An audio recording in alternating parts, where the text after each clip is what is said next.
اولیاء اللہ کے مزارات پہ حاضری دینے کا جو مقصود ہوتا ہے وہ یہ ہوتا ہے کہ اللہ تعالیٰ کی طرف خیال پختہ ہو جائے۔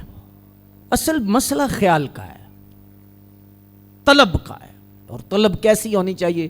آج کل تو ہجڑے ہے، طلب کیسی ہونی چاہیے؟ تجلیات میں بھی جو لکھا ہے ہم نے وہ یہ ہونی چاہیے کہ جس طرح جون جولائی کے مہینے میں گرمی میں افطار کے وقت پانی کی طلب ہوتی ہے، کم از کم اللہ کے ملنے کی اتنی طلب ہو۔ باقی یہ جو باقی چیزیں ضمناً ہیں، باہر چلا جاؤ، اندر چلا جاؤ، یہ ہو جائے، یہ ہو جائے، یہ ہو جائے، یہ ہو جائے، یہ کیا ہے؟ کچھ بھی نہیں۔ یہ کوئی کاروبار نہیں ہے۔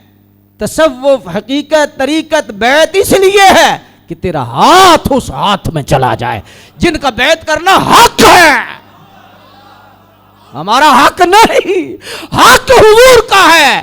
ہم نائب صرف پکڑ کر وہاں کرتے ہیں، حق ہمارا نہیں، حق حضور کا ہے۔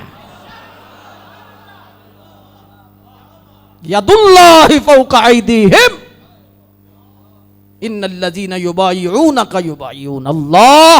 فرمایا محبوب، وہ جس نے آپ کے ہاتھ پر بیعت کی اس نے گویا رب کے ہاتھ پر بیعت کی۔